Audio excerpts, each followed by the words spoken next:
بسم اللہ الرحمن الرحیم۔ ڈاکٹر احمد سعودی عرب کے سب سے معروف طبیب تھے۔ لوگ ان سے مشورہ لینے کے لیے کئی دن تک انتظار کرتے۔ اس کی شہرت بڑھتی چلی گئی۔ دارالحکومت میں ایک انٹرنیشنل میڈیکل کانفرنس کا انعقاد ہوا جس میں اسے بھی دعوت دی گئی۔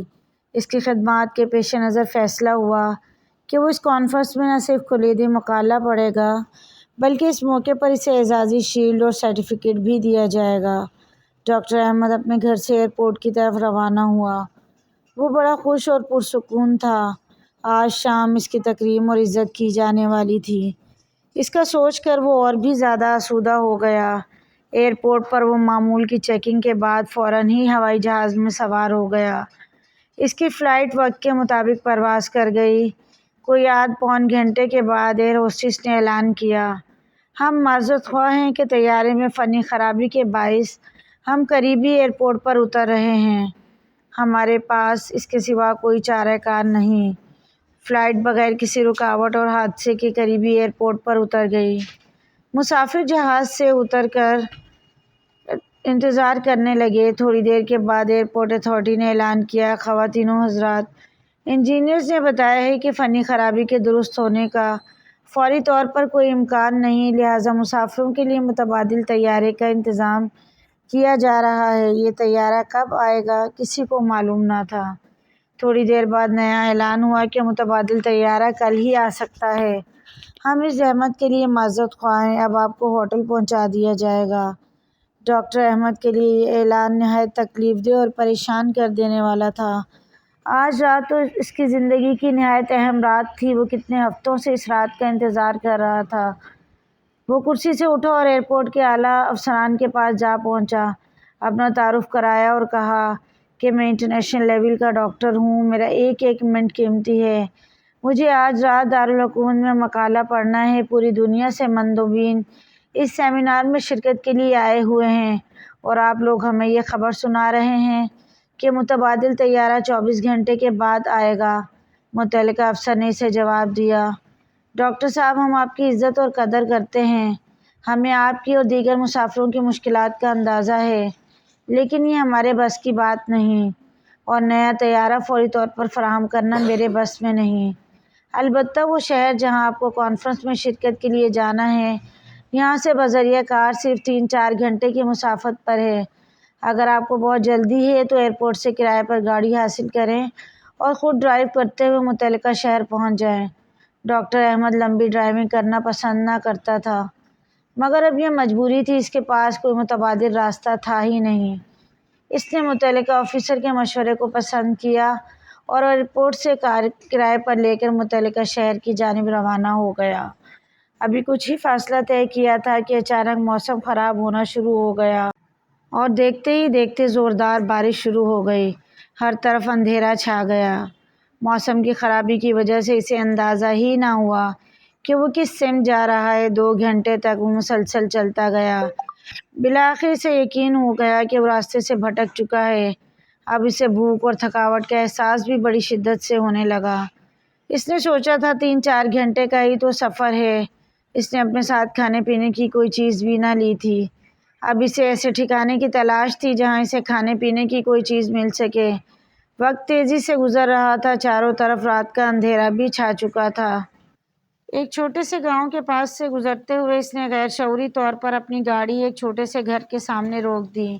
اس کا ہاتھ گھر کے دروازے پر دستک دے رہا تھا جب اندر سے ایک بوڑھی عورت کی نحیف و ناتواں آواز اس کے کانوں میں پڑی، جو کہہ رہی تھی، جو بھی ہو اندر آ جاؤ، دروازہ کھلا ہے۔ ڈاکٹر احمد گھر میں داخل ہوا تو دیکھا کہ ایک بوڑھی عورت متحرک کرسی پر بیٹھی ہے۔ ڈاکٹر نے خاتون سے کہا، اماں، میرے موبائل کی بیٹری ختم ہو چکی ہے، کیا میں اپنا موبائل چارج کر سکتا ہوں؟ بوڑھی عورت مسکرا کر کہنے لگی، میرے بیٹے، کون سے فون کی بات کر رہے ہو؟ تمہیں معلوم نہیں اس وقت تم کہاں ہو؟ ہمارے ہاں نہ تو بجلی ہے نہ ٹیلی فون۔ یہ تو ایک چھوٹا سا گاؤں ہے جہاں شہری سہولتوں کا کوئی تصور نہیں۔ پھر اس نے مزید کہا، میرے بیٹے، وہ سامنے میز پر چائے اور کھانا رکھا ہے۔ لگتا ہے کہ تم بھوکے اور پیاسے ہو، راستہ بھٹک گئے ہو۔ تم پہلے کھانا کھا لو، پھر بات کریں گے۔ لگتا ہے تم خاصا طویل فاصلہ طے کر کے آئے ہو۔ ڈاکٹر احمد نے اس بوڑھی خاتون کا شکریہ ادا کیا اور کھانا کھانے بیٹھ گیا۔ سفر کی تھکاوٹ، اسے بھوک شدید لگ رہی تھی۔ اچانک خاتون کے ساتھ والی چارپائی پر حرکت ہوئی۔ ایک معصوم بچے نے رونا شروع کر دیا۔ خاتون نے تھپک کر بچے کو سلایا، اسے دعائیں دیں۔ وہ اس بچے کی صحت اور سلامتی کے لیے بڑی لمبی دعائیں کر رہی تھی۔ ڈاکٹر احمد نے کھانا کھایا اور بوڑھی اماں سے کہنے لگا، اماں جان، آپ کے اخلاق، کرم اور میزبانی نے میرا دل جیت لیا ہے۔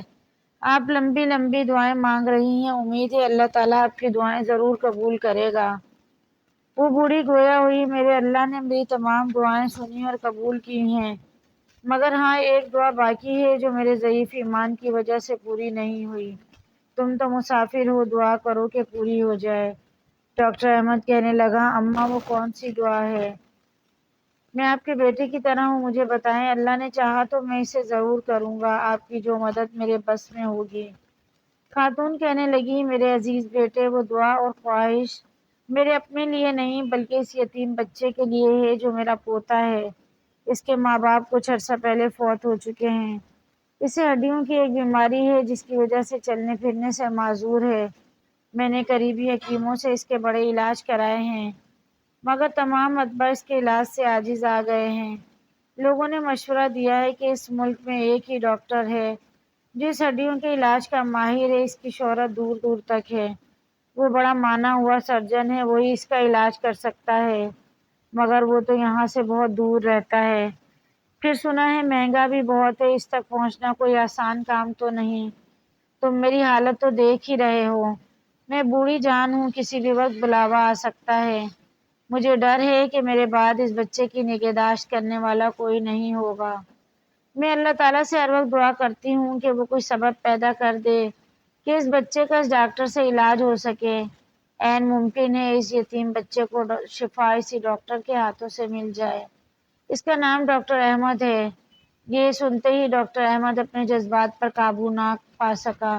روندی ہوئی آواز میں کہا، اماں جان، میرا طیارہ خراب ہوا، راستے میں اترنا پڑا، کار کرائے پر لی، آندھی طوفان آئی، راستہ بھول گیا، اللہ تعالیٰ نے مجھے آپ کے گھر زبردستی بھجوا دیا۔ اماں، آپ کی آخری دعا بھی قبول ہو گئی ہے۔ بوڑھی خاتون نے حیران ہو کر پوچھا، وہ کیسے؟ ڈاکٹر بولا، اللہ رب العزت نے ایسے اسباب پیدا کر دیے۔